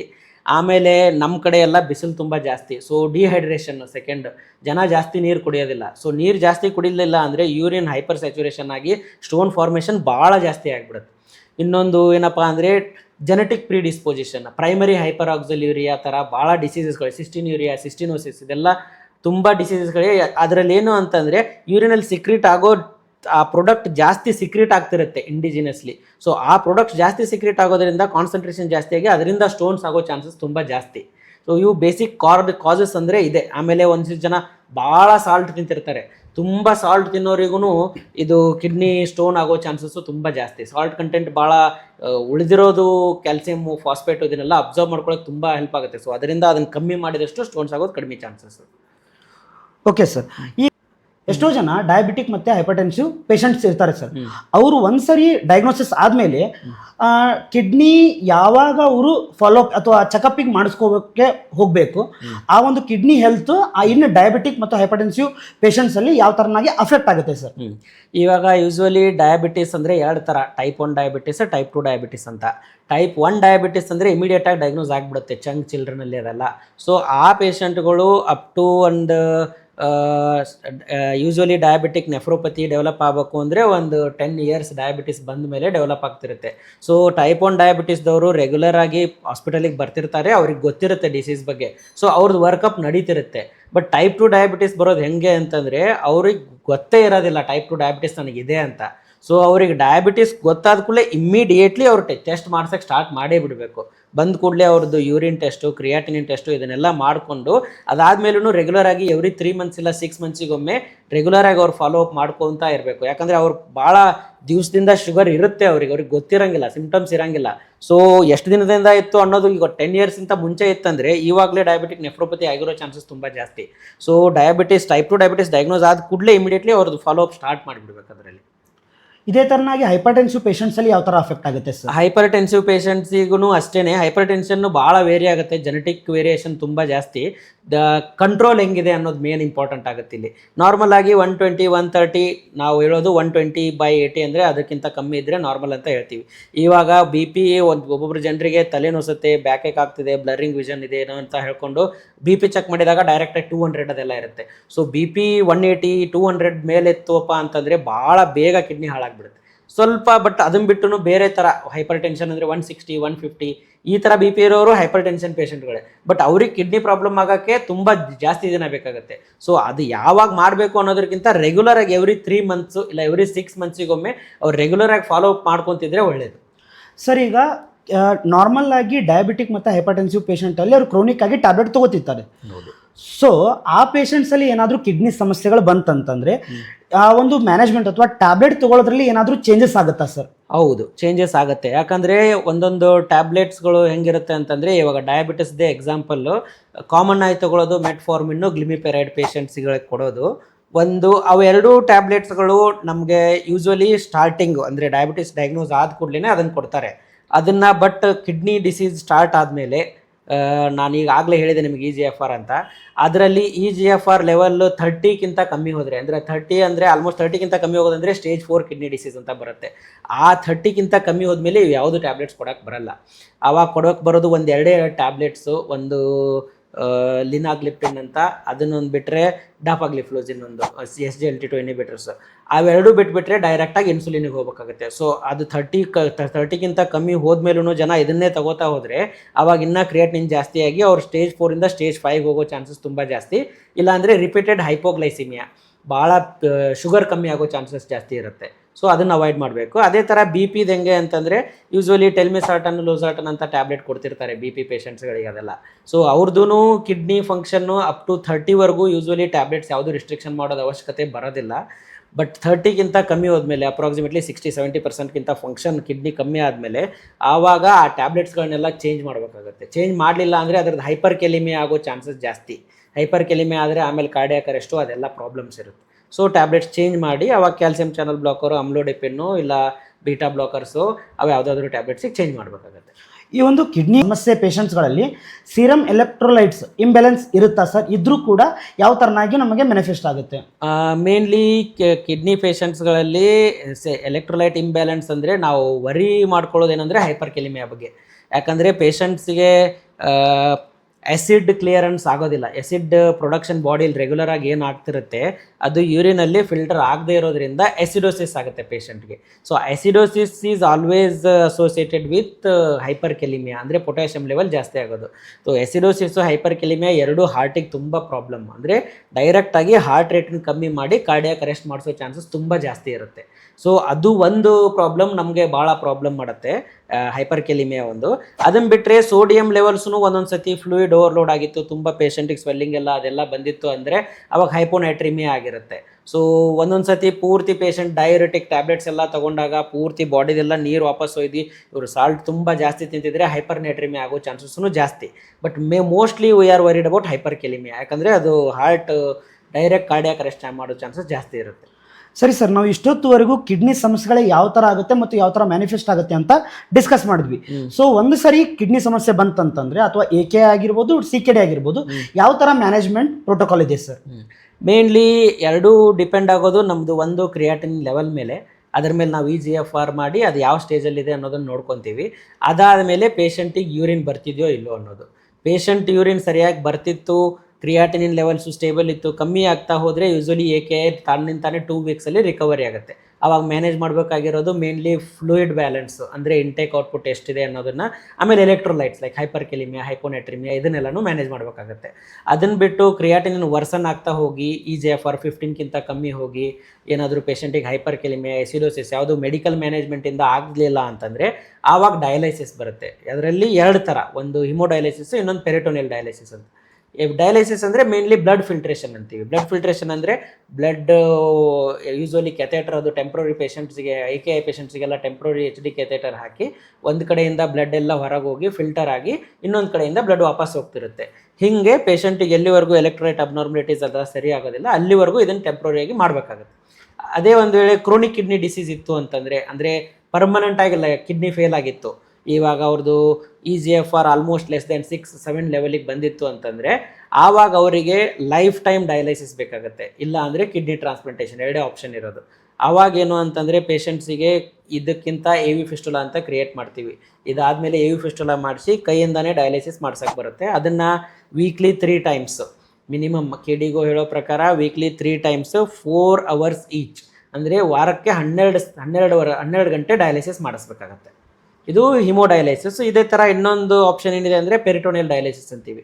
ಅಂದರೆ ಅಬ್ಡಾಮಿನಲ್ ಕ್ಯಾವಿಟಿ, ಪೆರಿಟೋನಿಯಲ್ ಕ್ಯಾವಿಟಿಲಿ ಒಂದು ಕೆಥೆಟರ್ ಇನ್ಸರ್ಟ್ ಮಾಡಿರ್ತಾರೆ. ಆ ಕೆಥೆಟ್ರಲ್ಲಿ ಡಯಾಲಿಸಿಡ್ ಫ್ಲೂಯಿಡ್ ಬರುತ್ತೆ. ಅದನ್ನು ಡಯಾಲಿಸಿಡ್ ಫ್ಲೂಯಿಡ್ ಇನ್ಸ್ಟಿಲ್ ಮಾಡಿಕೊಂಡು ಒಂದು 2-3 ಅವರ್ಸ್ ಬಿಡೋದು, ಒಳಗಡೆ ಎಕ್ಸ್ಚೇಂಜ್ ಆಗಿರುತ್ತೆ. 2-3 ಅವರ್ಸ್ ಆದಮೇಲೆ ಚೇಂಜ್ ಮಾಡೋದು, ಮತ್ತೆ ಬೇರೆ ಫ್ಲೂಯಿಡ್ ಹಾಕೊಳ್ಳೋದು. ಇದು ಪೆರಿಟೋನಿಯಲ್ ಡಯಾಲಿಸಿಸ್. ಇದನ್ನು ಮನೇಲೇ ಮಾಡ್ಕೋಬೋದು. ಓಕೆ ಸರ್, ಇದ್ರ ಅಬ್ಸಲ್ಯೂಟ್ ಇಂಡಿಕೇಶನ್ಸ್ ಡಯಾಲಿಸಿಸ್ ಮಾಡಬೇಕಂದ್ರೆ ಯಾವ ಥರ ಇದೆ ಸರ್? ಅಂದರೆ ಮೇನ್ಲಿ ಇವಾಗ ನಾನು ಹೇಳಿರೋ ಪ್ರಕಾರ ಕ್ರೋನಿಕ್ ಕಿಡ್ನಿ ಡಿಸೀಸ್ ಪೇಷಂಟ್ಸಲ್ಲಿ EGFR 6 ಇಲ್ಲ 7ಗಿಂತ ಕಮ್ಮಿ ಹೋದ್ಮೇಲೆ ಯೂಶ್ವಲಿ ಅವ್ರಿಗೆ ಊಟ ಹೋಗೋದಿಲ್ಲ. ಅವಾಗ ಕಾಲೆಲ್ಲ ಬಾವು ಬಂದಿರುತ್ತೆ, ಉಸಿರಾಟಕ್ಕೆ ತೊಂದರೆ ಆಗ್ತಿರುತ್ತೆ. ಇಲ್ಲ ಅಂದರೆ ಪೇಷಂಟಿಗೆ ಯುರೆಮಿಕ್ ಎನ್ಸೆಫೆಲೋಪತಿ ಅಂತೀವಿ, ಅಂದರೆ ಪೇಷಂಟಿಗೆ ಫಿಟ್ಸ್ ಬರೋದು, ಇಲ್ಲ ಪ್ರಜ್ಞೆ ಹೋಗೋದು, ಇಲ್ಲ ಒಂಥರ ಸೆನ್ಸೋರಿಯಮ್ ಆಲ್ಟರ್ಡ್ ಆಗಿಬಿಡೋದು, ಈ ಥರ ಎಲ್ಲ ಬರ್ತಿರುತ್ತೆ. ಅವರಿಗೆ ಕ್ರೋನಿಕ್ ಕಿಡ್ನಿ ಡಿಸೀಸಲ್ಲಿ ಕಾಮನ್ ಆಗಿ ಈ ಥರ ಸಿಂಪ್ಟಮ್ಸ್ ಬರುತ್ತೆ. ಇನ್ನು ಅಕ್ಯೂಟ್ ಕಿಡ್ನಿ ಇಂಜುರಿ ಪೇಷಂಟಲ್ಲಿ ಹೆಂಗಂದರೆ ಮೇನ್ಲಿ ರೆಸಿಸ್ಟೆಂಟ್ ಹೈಪರ್ಕೆಲಿಮಿಯಾ ಅಂತೀವಿ. ಅಂದರೆ ಎಲ್ಲ ಮೆಡಿಸಿನ್ಸ್ ಕೊಟ್ಟಾದ್ಮೇಲೂ ಪೊಟ್ಯಾಷಿಯಂ ಲೆವೆಲ್ ಕಮ್ಮಿ ಆಗಲಿಲ್ಲ ಅಂದರೆ, ಯಾಕಂದರೆ ಕಾರ್ಡಿಯಾಕ್ ಅರೆಸ್ಟ್ ಆಗೋ ರಿಸ್ಕ್ ಇರುತ್ತೆ. ಆಮೇಲೆ ಸಿವಿಯರ್ ಮೆಟಬಾಲಿಕ್ ಎಸಿಡೋಸಿಸ್, ಎಲ್ಲ ಮೆಡಿಸಿನ್ ಕೊಟ್ಟಾದ್ಮೇಲೂ ಎಸಿಡೋಸಿಸ್ ಕಮ್ಮಿ ಆಗಲಿಲ್ಲ ಅಂದರೆ, ಆಮೇಲೆ ಸಿವಿಯರ್ ಪಲ್ಮನರಿ ಎಡಿಮಾ, ಅಂದರೆ ಎದೆಯಲ್ಲಿ ನೀರು ತುಂಬ್ಕೊಂಡಿರುತ್ತೆ, ಯೂರಿನ್ ಹೋಗ್ತಿರೋದಿಲ್ಲ, ಆವಾಗ ತುಂಬ ತೇಗ್ ಜಾಸ್ತಿ, ಪೊಟ್ಯಾಷಿಯಮು ಕ್ರಿಯಾಟಿನ್ ಎಲ್ಲ ನಾರ್ಮಲ್ ಇದ್ರೂ ನೀರಿನ ಹೊರಗೆ ತೆಗಿಯೋಕ್ಕೆ ಡಯಾಲಿಸಿಸ್ ಮಾಡಬೇಕಾಗುತ್ತೆ. ಅದು ಬಿಟ್ಟರೆ ಯುರೆಮಿಕ್ ಎನ್ಸೆಫೆಲೋಪತಿ, ಯುರೆಮಿಕ್ ಪೆರಿಕಾರ್ಡೈಟಿಸು ಇವೆಲ್ಲ ಕಾಸಸ್ ಬರುತ್ತೆ. ಸರ್, ಈ ಒಂದು ಹಳ್ಳಿಗಳಲ್ಲಿ ಒಂದ್ಸರಿ ಪೇಷಂಟು ಡಯಾಲಿಸಿಸ್ ಹೋಗ್ತಿದೆ ಅಂತಂದ್ರೆ ಅವ್ರು ನಿಷ್ಕಾಳಜಿ ಮಾಡಿಬಿಡ್ತಾರೆ ಸರ್. ಯಾಕಂತಂದ್ರೆ ಒಂದ್ಸಲ ಸಮಸ್ಯೆ ಬಂದ್ಬಿಟ್ಟೈತೆ ಅಂದ್ರೆ ಕಿಡ್ನಿ ಡಿಫೆಕ್ಟ್ ಆಗಿದೆ, ಇದು ಲಾಸ್ಟ್ ಸ್ಟೇಜ್ ಇದೆ, ಏನು ಮಾಡೋಕ್ಕೆ ಸಾಧ್ಯ ಇಲ್ಲ ಅಂತ ಬಿಟ್ಬಿಡ್ತಾರೆ ಸರ್. ಸೊ ಅವರಿಗೆ ಏನೋ ಅವೇರ್ನೆಸ್ ಕೊಡ್ಬೇಕಂತಂದ್ರೆ, ಈಗ ಈ ಒಂದು ಡಯಾಲಿಸಿಸ್ ಮಾಡೋದ್ರಿಂದ ಪ್ರೋಗ್ನೋಸಿಸ್ ಯಾವ ಥರ ಇದೆ ಸರ್? ಸೊ ಯೂಸ್ ಆಗುತ್ತಾ? ಇವಾಗ ಡಯಾಲಿಸಿಸ್ ಮಾಡೋದು ನಾವು ಕ್ರೋನಿಕ್ ಕಿಡ್ನಿ ಡಿಸೀಸಿಗೆ ಅಷ್ಟೇ ಅಲ್ಲ, ಇವಾಗ ಅಕ್ಯೂಟ್ ಕಿಡ್ನಿ ಇಂಜರಿ ನಾನು ಹೇಳೋ ಪ್ರಕಾರ ICUದಲ್ಲಿರೋ ಪೇಷಂಟ್ಸ್, ಮೇನ್ಲಿ BP ಕಮ್ಮಿ ಆಗಿರೋರು, ಇನ್ಫೆಕ್ಷನ್ ಆಗಿರೋರು, ಇಲ್ಲ ಕಾರ್ಡಿಯೋರಿನಲ್ ಸಿಂಡ್ರೋಮ್, ಇಪೆಟ್ರನಲ್ ಸಿಂಡ್ರೋಮ್, ತುಂಬ ಬೇರೆ ಅಕ್ಯೂಟ್ ಕಿಡ್ನಿ ಇಂಜರಿ ಕಾಸಸ್ ಇವೆಲ್ಲ ಪೇಷಂಟ್ಸಿಗೆ ಹೆಂಗಂದ್ರೆ ಟೆಂಪರರಿ ಡಯಾಲಿಸಿಸ್ ಇರುತ್ತೆ, maximum 2 to 3 weeks. 2 to 3 weeks dialysis ಮಾಡಿದ್ಮೇಲೆ ಪೇಷಂಟ್ ರಿಕವರಿ ಆಗಿಬಿಡ್ತಾರೆ, ಕ್ರಿಯಾಟಿನಿನ್ ನಾರ್ಮಲ್ ಆಗುತ್ತೆ, ಯೂರಿನ್ ಬರೋಕ್ಕೆ ಸ್ಟಾರ್ಟ್ ಆಗುತ್ತೆ, ಅವ್ರದ್ದೆಲ್ಲ ಡಯಾಲಿಸಿಸ್ 2-3 ವೀಕ್ಸ್ ಆದಮೇಲೆ ಸ್ಟಾಪ್ ಆಗಿಬಿಡುತ್ತೆ. ಸೊ ಅದನ್ನ ಜನರು ಏನು ಅನ್ಕೋತಾರೆ ಅಂದರೆ, ಒಂದ್ಸತಿ ಡಯಾಲಿಸಿಸ್ ಸ್ಟಾರ್ಟ್ ಆದಮೇಲೆ ಕಂಟಿನ್ಯೂ ಆಗಿ ಉಳಿದ್ಬಿಡುತ್ತೆ, ಇವ್ನು ಉಳಿಯೋದಿಲ್ಲ ಅನ್ನೋದೊಂದು ಮಿಸ್ಕನ್ಸೆಪ್ಷನ್. ಸೊ ಆ ಥರ ಇರೋದಿಲ್ಲ. ಟೆಂಪ್ರರಿ ಕಿಡ್ನಿ ಫೇಲ್ಯೂರ್ ಅಂದರೆ ಅಕ್ಯೂಟ್ ಕಿಡ್ನಿ ಇಂಜುರಿ ಇದ್ದರೆ 90% ಆಫ್ ದಿ ಟೈಮ್ಸ್ ಡಯಾಲಿಸಿಸ್ ಮುಂದೆ 2-3 ವೀಕ್ಸಲ್ಲಿ ಹೋಗಿ ಸ್ಟಾಪ್ ಆಗುತ್ತೆ. ಸ್ಟಾಪ್ ಆಗಲಿಲ್ಲ ಅಂದ್ರೂ ಅವಾಗ ನಾವು ಕಿಡ್ನಿ ಬಯಾಪ್ಸಿ ನೋಡಿ ಏನು ಪ್ರಾಬ್ಲಮ್ ಇದೆಯೋ ಅದ್ರ ಪ್ರಕಾರ ಟ್ರೀಟ್ಮೆಂಟ್ ಮಾಡ್ಬೋದು. ಬಟ್ ಕ್ರೋನಿಕ್ ಕಿಡ್ನಿ ಡಿಸೀಸ್ ಇರೋರು ಹೆಂಗೆ ಅಂತಂದರೆ ಅವರಿಗೆ ಲೈಫ್ ಟೈಮ್ ಡಯಾಲಿಸಿಸ್ ಬೇಕು. ಸೊ ಲೈಫ್ ಟೈಮ್ ಡಯಾಲಿಸಿಸ್ ಬೇಕು ಅಂದ್ರೂ ಪೇಷಂಟ್ ಡಯಾಲಿಸಿಸ್ ಸ್ಟಾರ್ಟ್ ಆದಮೇಲೆ ಈಗ 1 ವರ್ಷದಲ್ಲಿ 2 ವರ್ಷದಲ್ಲೆಲ್ಲ ಸಿವಿಯರ್ ಆಗಿ ಸೀರಿಯಸ್ ಆಗಿ ಎಕ್ಸ್ಪೈರ್ ಆಗ್ತಾರೆ ಅಂತ ಇರೋದಿಲ್ಲ. ಡಯಾಲಿಸಿಸ್ ಮಾಡುತ್ತೋ ವಾರಕ್ಕೆ 3 ಸತಿ ಡಯಾಲಿಸಿಸ್ ಮಾಡಿಕೊಂಡು ಎಷ್ಟೋ ಜನ 30-35 ವರ್ಷದವರೆಗೂ ಆರಾಮಾಗಿರೋ ಪೇಷಂಟ್ಗಳನ್ನ ನಾವು ನೋಡಿದ್ದೀವಿ. ಸೊ ಪೇಷಂಟ್ಸ್ ಡಯಾಲಿಸಿಸ್ ಆಗಿ ರೆಗ್ಯುಲರ್ ಆಗಿ ಡಯಾಲಿಸಿಸ್ ಮಾಡಿಸ್ಕೊಂಡು ಅವ್ರ ಮೆಡಿಸಿನ್ಸ್ ಎಲ್ಲ ತಗೊಳ್ತಾ ಇದ್ದರೆ ಆರಾಮಾಗಿರ್ಬೋದು. ಅವ್ರೇನು ಸೀರಿಯಸ್ ಆಗಿ ಮೂಲೆ ಗುಂಪಾಗ್ತಾರೆ ಅಂತಲ್ಲ, ಅವ್ರ ಕೆಲಸನೂ ಅವ್ರು ಮಾಡ್ಕೋತಾ ಇರ್ಬೋದು, ಆರಾಮಾಗಿ ಏನು ಮಾಡ್ತಾರೋ ಅದನ್ನು ಮಾಡ್ಬೋದು. ಬರೋದು 4 ಅವರ್ಸ್ ವೀಕ್ಲಿ, 12 ಅವರ್ಸ್ ಟೋಟಲ್ ಆಗಿ ಆಲ್ಟರ್ನೇಟ್ ಡೇ ಯೂಶ್ವಲಿ ಮಾಡಿಸ್ತೀವಿ. ಆ 4 ಅವರ್ಸ್ ಬಂದು ಡಯಾಲಿಸಿಸ್ ಮಾಡಿಸ್ಕೊಂಡು ಹೋದ್ಮೇಲೆ ಅವ್ರು ರೆಗ್ಯುಲರ್ ಆಗಿ ಏನು ಕೆಲಸ ಮಾಡ್ತಾರೋ ಅದನ್ನ ಕೆಲಸ ಮಾಡ್ತಾನೂ ಇರ್ಬೋದು. ಸರ್, ಈಗ ಒಂದ್ಸರಿ ಕಿಡ್ನಿ ಸಮಸ್ಯೆ ಆಗಿದೆ ಅಂದ ತಕ್ಷಣ ಪೇಷಂಟ್ಸ್ಗಳು ಪ್ರೋಟೀನ್ ತಿನ್ನೋದನ್ನೇ ನಿಲ್ಲಿಸ್ಬಿಡ್ತಾರೆ ಮತ್ತು ನೀರು ಕುಡಿಯೋದನ್ನೇ ನಿಲ್ಲಿಸ್ಬಿಡ್ತಾರೆ ಸರ್. ಸೊ ಅವರಿಗೆ ಯಾವ ಥರನಾಗಿ ಫುಡ್ ಸ್ಟೈಲ್ನ ಅಥವಾ ಡಯಟ್ನ ನೀವು ಸಜೆಸ್ಟ್ ಮಾಡ್ತೀರಾ ಸರ್? ಮೇನ್ಲಿ ಏನು ಅಂತಂದರೆ ಜನರಿಗೆ ಸ್ವಲ್ಪ ಮಿಸ್ಕಾನ್ಸೆಪ್ಷನ್ ಇದೆ. ಅಂದರೆ ನಮಗೆ ಕಿಡ್ನಿ ಪ್ರಾಬ್ಲಮ್ ಆಗಿದೆ ಅಂದಮೇಲೆ ನೀರು ಜಾಸ್ತಿ ಕುಡಿಬಾರ್ದು, ಇಲ್ಲ ಪ್ರೋಟೀನ್ ತಿನ್ನೋದನ್ನು ಕಮ್ಮಿ ಮಾಡಿಬಿಡ್ಬೇಕು. ಇದು ಪೆರಿಫೆರಲ್ಲಿರೋ ಸ್ವಲ್ಪ ರೆಗ್ಯುಲರ್ ಡಾಕ್ಟರ್ಸು, RMP ಡಾಕ್ಟರ್ಸು ಅವರಿಗೆಲ್ಲನೂ ಇದು ಮಿಸ್ಕಾನ್ಸೆಪ್ಷನ್ ಇದೆ. ಆ ಥರ ಏನೂ ಇರೋದಿಲ್ಲ. ಮೇನ್ಲಿ ಏನು ಅಂತಂದರೆ, ಇವಾಗ ನಮ್ಮ Indian food pattern is always protein deficient. So ನಾವು ಆಲ್ರೆಡಿ ತಿಂತಿಲ್ಲ, ಅದರಲ್ಲೇ ಪ್ರೋಟೀನ್ ಇನ್ನೂ ಕಮ್ಮಿ ಮಾಡಿದರೆ ಮಾಲ್ ನರಿಶ್ಮೆಂಟ್ ಆಗಿಬಿಡುತ್ತೆ. ಸೊ ಎಷ್ಟೇ ಕಿಡ್ನಿ ಪ್ರಾಬ್ಲಮ್ ಇದ್ರೂ up to 0.8 grams per kg per body ವೇಟ್ವರೆಗೂ ನಾವು ಪ್ರೋಟೀನ್ ಕನ್ಸಂಪ್ಷನ್ ಮಾಡಬೇಕು. ಅದು ರಿಕ್ವೈರ್ಮೆಂಟ್ ಇದೆ ಬಾಡಿಗಷ್ಟು. ಅದಕ್ಕಿಂತ ಕಮ್ಮಿ ತಿಂತ ಹೋದರೆ 100% ಮಾಲ್ ನ್ಯೂಟ್ರಿಷನ್ ಆಗುತ್ತೆ. ಪೇಷಂಟ್ ಇನ್ನೂ ಸ್ವಲ್ಪ ಜಾಸ್ತಿ ದಿನ ಉಳಿಯೋರು ಇಮ್ಯುನಿಟಿ ಅದೆಲ್ಲ ಕಡಿಮೆ ಆಗಿ ಯಾವುದೋ ಇನ್ಫೆಕ್ಷನಿಗೆ ಸೀರಿಯಸ್ ಆಗಿ ಇನ್ಫೆಕ್ಷನ್ ಆಗಿ ಇದಾಗ್ಬಿಡ್ತಾರೆ. ಇನ್ನೊಂದು ಏನು ಅಂದರೆ ನೀರು ಕುಡಿಯೋದು ಕಮ್ಮಿ ಮಾಡೋದು. ನೀರು ಕುಡಿಯೋದು ಎಲ್ಲ ಕಿಡ್ನಿ ಪ್ರಾಬ್ಲಮ್ಗಳಲ್ಲೂ ನೀರು ಕುಡಿಯೋದು ಕಮ್ಮಿ ಮಾಡಬೇಕು ಅಂತೇನಿಲ್ಲ. ಇವಾಗ ಹೆಂಗಿರುತ್ತೆ ಅಂದರೆ, ಮೇನ್ಲಿ ನೀರು ಕುಡಿಯೋದು ಅವ್ರ ಯೂರಿನ್ ಎಷ್ಟು ಬರುತ್ತೆ ಅನ್ನೋದ್ರ ಮೇಲೆ ಡಿಪೆಂಡ್ ಆಗಿರುತ್ತೆ. ಇವಾಗ ಪೇಷಂಟಿಗೆ ಆಲ್ರೆಡಿ ಅವರು 2 ಲೀಟರ್ಸು 2.5 ಲೀಟರ್ಸ್ ಯೂರಿನ್ ಬರ್ತಿತ್ತು ಅಂದರೆ ಅವ್ರು ನೀರು ಕುಡಿಯೋದು ಕಮ್ಮಿ ಮಾಡಿಬಿಟ್ರೆ ಉಲ್ಟಾ ಮತ್ತೆ ಪ್ರೀರಿನಲ್ ಲೇಕೆ ಅಂತೀವಿ, ಆ ಸ್ಟೇಜಿಗೆ ಹೋಗ್ತಾರೆ ಡಿಹೈಡ್ರೇಷನ್ ಆಗಿ. ಆವಾಗ ಕಿಡ್ನಿ ಶಟ್ ಡೌನ್ ಆಗುತ್ತೆ, ಮತ್ತು ಅವಾಗ ಡಯಾಲಿಸಿಸ್ ಮಾಡಿಸೋ ಪರಿಸ್ಥಿತಿ ಬಂದ್ರೂ ಬರ್ಬೋದು. ಸೊ ಮೇನ್ಲಿ ನಮಗೆ ನೀರು ಕುಡಿಯೋದು ಎದ್ರ ಮೇಲೆ ಡಿಪೆಂಡ್ ಆಗಿರುತ್ತೆ ಅಂದರೆ ಅವ್ರಿಗೆ ಯೂರಿನ್ ಎಷ್ಟು ಬರುತ್ತೆ ಅಂತ. ನಾವು ಹೇಳೋದೇನು ಅಂದರೆ, ಯೂರಿನ್ ಎಷ್ಟು ಬರುತ್ತೋ ಅದಕ್ಕಿಂತ ಒಂದು 500 ml ಜಾಸ್ತಿ ತೊಗೊಳ್ಳಿ ಅಂತ. ಯಾಕಂದರೆ ಸ್ವೆಟ್ಟಿಂಗಲ್ಲಿ ಉಸಿರಾಟದಲ್ಲೂ ಸ್ವಲ್ಪ ವಾಟರ್ ಲಾಸ್ ಆಗ್ತಿರುತ್ತೆ. ಕಾಲಿಗೆ ಏನಾದರೂ ಸ್ವೆಲ್ಲಿಂಗ್ ಬಂದಿತ್ತು, ಉಸಿರಾಡೋಕ್ಕೆ ತೊಂದರೆ ಆಗ್ತಿತ್ತು, ಆ ಟೈಮಲ್ಲಿ ಮಾತ್ರ ಪೇಷಂಟ್ಗೆ ಸ್ವಲ್ಪ ಫ್ಲೂಯಿಡ್ ರಿಸ್ಟ್ರಿಕ್ಷನ್ ಮಾಡಬೇಕಾಗತ್ತೆ. ಆವಾಗಷ್ಟೇ ಕಮ್ಮಿ ನೀರು ಕುಡಿಯೋಕ್ಕೆ ಹೇಳ್ತೀವಿ. ಇಲ್ಲ ಅಂದರೆ ವಾಟರ್ ರಿಸ್ಟ್ರಿಕ್ಷನ್ ಮಾಡೋದು ಆ ಥರ ಏನು ಅವಶ್ಯಕತೆ ಇರೋದಿಲ್ಲ. ಇವಾಗ ನೋಡ್ತಿರುವಂಥ ವೀಕ್ಷಕರಿಗೆ ನಾರ್ಮಲ್ಲಿ ಇರುವಂಥ ಪೇಷಂಟಿಗೆ ಕಿಡ್ನಿಯನ್ನು ಹೆಲ್ತ್ನ ಯಾವ ಥರ ನೋಡ್ಕೋಬೇಕು ಅನ್ನೋ ಥರ ಅಂದರೆ ಅವೇರ್ನೆಸ್ ಯಾವ ಥರ ಇರುತ್ತೆ ಸರ್? ಮೇನ್ಲಿ ಏನಪ್ಪ ಅಂತಂದರೆ, ಕಿಡ್ನಿ ಪ್ರಾಬ್ಲಮ್ಸ್ ಬರೋದು ನಾನು ಹೇಳಿರೋ ಪ್ರಕಾರ diabetes and hypertension. So genetical predisposition ಡಯಾಬಿಟಿಸ್ಗೆ ತುಂಬ ಜಾಸ್ತಿ. ಮೇನ್ಲಿ ನಮ್ಮ ಅಪ್ಪ ಅವ್ವ ಇಲ್ಲ ಅಜ್ಜ ಅಜ್ಜಿಗೆ ಡಯಾಬಿಟಿಸ್ ಇದ್ದರೆ ಅದು ಬರೋ ಚಾನ್ಸಸ್ ಜಾಸ್ತಿ. ಸೊ ಅದನ್ನಂತೂ ನಮಗೇನು ಮಾಡೋಕ್ಕಾಗೋದಿಲ್ಲ. ನಾವು ಕಂಟ್ರೋಲ್ ಏನು ಮಾಡ್ಕೋಬೋದಪ್ಪ ಅಂತಂದರೆ ನಾವು ತಿನ್ನೋ ಪದಾರ್ಥಗಳಲ್ಲಿ ಕಂಟ್ರೋಲ್ ಮಾಡೋದು. ಅಂದರೆ ಇವಾಗ BP ಬರೋದು ಜಾಸ್ತಿ ಸಾಲ್ಟ್ ಯಾರು ತಿಂತಿರ್ತಾರೋ ತುಂಬ ಜಾಸ್ತಿ ಸಾಲ್ಟ್, ಆಮೇಲೆ ಪ್ಯಾಕೇಜ್ಡ್ ಪ್ರಾಡಕ್ಟ್ಸು, ಚಿಪ್ಸು, ಇದು ಕುರ್ಕುರೆ, ಪಾಪಡು, ಉಪ್ಪಿನಕಾಯಿ ಜಾಸ್ತಿ ತಿನ್ನೋದು, ಈ ಥರ ತಿನ್ನೋ ಜನರಿಗೆಲ್ಲ BP ಬರೋ ಚಾನ್ಸಸ್ ಜಾಸ್ತಿ. ಆಮೇಲೆ ಶುಗರ್ ಬರೋ ಚಾನ್ಸಸ್ ಜಾಸ್ತಿ ಯಾರಿಗೆ ಅಂತಂದರೆ sedentary life style, mainly sedentary life style ಇರೋರು, ಆಮೇಲೆ ಏನು ಎಕ್ಸಸೈಸ್ ಮಾಡದೇ ಇರೋರು, ಒಬೆಸಿಟಿ, ಅದು ತುಂಬ ದೊಡ್ಡ ರಿಸ್ಕ್ ಫ್ಯಾಕ್ಟ್ರು. ಅದು ಬಿಟ್ಟರೆ ಇದನ್ನು ನಾವೆಲ್ಲ ಕಮ್ಮಿ ಮಾಡಬೇಕು. ಸ್ವಲ್ಪ ಎಕ್ಸಸೈಸು, ಡೈಲಿ ಒಂದು 45 minutes exercise 5 times a week. ಆಮೇಲೆ quitting cigarette and alcohol is must. Cigarette ಬಿಡಲಿಲ್ಲ ಅಂದರೆ it affects even your heart, stroke ಆಗೋ ಚಾನ್ಸಸ್ಸು ತುಂಬ ಜಾಸ್ತಿ, ಕಿಡ್ನಿಗೂ ಪ್ರಾಬ್ಲಮ್ ಆಗೇ ಆಗುತ್ತೆ 100%. ಅದ್ರ ಜೊತೆ ಆಲ್ಕೋಹಾಲ್ ಕನ್ಸಂಪ್ಷನ್ನು ಪೂರ್ತಿ ಸ್ಟಾಪ್ ಮಾಡಬೇಕು. ಅದನ್ನು ಬಿಟ್ಟರೆ ನಾನು ಆಗಲೇ ಹೇಳಿರೋ ಪ್ರಕಾರ ಪೇನ್ ಕಿಲ್ಲರ್ ಟ್ಯಾಬ್ಲೆಟ್ಸನ್ನು absolutely no to painkiller tablets. Painkiller tablets ತೊಗೊಳ್ಳೋಂಗೆ ಇಲ್ಲ. ಪೇನ್ ಆಗ್ತಿದ್ರೆ ಹೋಗಿ ತೋರಿಸ್ಕೊಂಡು ನಿಮ್ಮ ಬ್ಲಡ್ ಟೆಸ್ಟ್ ಎಲ್ಲ ಮಾಡಿಸ್ಕೊಂಡು ಏನಾದರೂ ಅದರ ಪ್ರಾಬ್ಲಮ್ ಬಂತು ಅಂದರೆ ಬೇರೆ ಆಲ್ಟರ್ನೇಟಿವ್ ಪೇನ್ ಕಿಲ್ಲರ್ಸ್, ನಾನು ಹೇಳಿರೋ ಪ್ರಕಾರ ಕಿಡ್ನಿ ಸೇಫ್ ಇರೋ ಪೇನ್ ಕಿಲ್ಲರ್ಸ್ ತೊಗೋಬೋದು. ಇದು ನಾರ್ಮಲ್, ಅಂದರೆ ಇದು ಇಷ್ಟು ಫಾಲೋ ಮಾಡಿದರೆ ಯೂಶ್ವಲಿ ನಮ್ಮದು ಕಿಡ್ನಿ ಸೇಫ್ಟಿ ಆಗಿರುತ್ತೆ. ಆಮೇಲೆ ನೀರು, ನಾವು ಕಿಡ್ನಿ ಸ್ಟೋನ್ಸ್ ಆಗಿರೋ ಪೇಷಂಟ್ಸಿಗೆ ಯೂಶ್ವಲಿ 2.5 to 3 ಲೀಟರ್ಸ್ ನೀರು ಜಾಸ್ತಿ ಕುಡೀರಿ ಅಂತ ಹೇಳ್ತೀವಿ. ಸೊ ನೀರು ಜಾಸ್ತಿ ಕುಡಿಯೋದ್ರಿಂದ ಸ್ಟೋನ್ ಜಾಸ್ತಿ ಆಗೋದಿಲ್ಲ.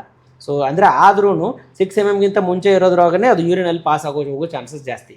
ಸೊ ನೀರು ಜಾಸ್ತಿ ಕುಡಿತಾ ಇದ್ದರೆ ಸ್ಟೋನ್ ಆಗೋ ಚಾನ್ಸಸ್ನು ಕಮ್ಮಿ ಆಗುತ್ತೆ. ಸರ್, ಈಗ ಪೇಷಂಟ್ಸಲ್ಲಿ ಒಂದು ಕನ್ಫ್ಯೂಷನ್ ಇರುತ್ತೆ ಸರ್. ಈಗ ನಿಮ್ಮ ಡಿಪಾರ್ಟ್ಮೆಂಟಲ್ಲಿ ನೆಫ್ರಾಲಜಿ ಮತ್ತು ಯೂರಾಲಜಿ ಅಂತ 2 ಡಿಪಾರ್ಟ್ಮೆಂಟ್ ಇದೆ ಸರ್. ಸೊ ಪೇಷಂಟ್ಸ್ಗೆ ಏನು ಕನ್ಫ್ಯೂಷನ್ ಅಂತಂದರೆ ಯಾವ ಡಿಪಾರ್ಟ್ಮೆಂಟ್ ಯಾವ ಥರನಾದಂಥ ಸಮಸ್ಯೆಗಳನ್ನು ಅಡ್ರೆಸ್ ಮಾಡುತ್ತೆ ಅಂತ. ಸೊ ನೀವು ಹೇಳ್ಕೊಡ್ಬೋದಾ ಸರ್ ನಮಗೆ? ಎಸ್, ನೆಫ್ರಾಲಜಿಸ್ಟ್ ಅಂದರೆ basically medicine department, urology surgical department. ಇವಾಗ ನೆಫ್ರಾಲಜಿಸ್ಟ್ ಅಂದರೆ ನಾವೇನು ಮಾಡ್ತೀವಿ ಅಂದರೆ ಕಿಡ್ನಿ ಫೇಲ್ಯೂರ್ ಆಗೋ ಪೇಷಂಟ್ಸ್ಗಳಿಗೆ ಟ್ರೀಟ್ ಮಾಡೋದು. ಅಂದರೆ ಇವಾಗ ಪೇಷಂಟ್ಸಿಗೆ ಏನೋ ಮೆಡಿಕಲ್ ಮ್ಯಾನೇಜ್ಮೆಂಟ್ ಏನೇ ಇರಲಿ, ಇವಾಗ ಪೈಲೋನೆಫ್ರೈಟಿಸ್ ಆಗಿತ್ತು, ಅದಕ್ಕೆ ಆಂಟಿಬಯೋಟಿಕ್ಸ್ ಕೊಡೋದು, ಡಯಾಬಿಟಿಕ್ ಕಿಡ್ನಿ ಡಿಸೀಸು, ಅವ್ರಿಗೆ ಕ್ರಿಯಾಟಿನಿನ್ ಲೆವೆಲ್ ಮಾನಿಟರ್ ಮಾಡ್ತಾ ಅವ್ರಿಗೆ ಅದರದ್ದು ಮೆಡಿಸಿನ್ಸ್ ಎಲ್ಲ ಅಡ್ಜಸ್ಟ್ ಮಾಡ್ತಾ ಹೋಗೋದು. ಇಲ್ಲ ಯಾವುದೇ ಕಾರಣಕ್ಕೆ ಕ್ರೋನಿಕ್ ಕಿಡ್ನಿ ಡಿಸೀಸ್ ಆಗಿತ್ತು ಅಂದ್ರೂ ಅದನ್ನು ಮ್ಯಾನೇಜ್ಮೆಂಟ್ ಮಾಡೋದು ನಾವು ಯೂಶ್ವಲಿ. ಇವಾಗ ಅದೇ ಕಿಡ್ನಿ ಒಳಗೆ ಸ್ಟೋನ್ ಆಗಿತ್ತು ಅಂದ್ಕೊಳ್ಳಿ, ಅವಾಗೇನು ಅಂತಂದರೆ ಸ್ಟೋನ್ಗೆ ನಾವು ಮೆಡಿಕಲ್ ಮ್ಯಾನೇಜ್ಮೆಂಟು ಬರುತ್ತೆ, ಸರ್ಜಿಕಲ್ ಮ್ಯಾನೇಜ್ಮೆಂಟು ಬರುತ್ತೆ.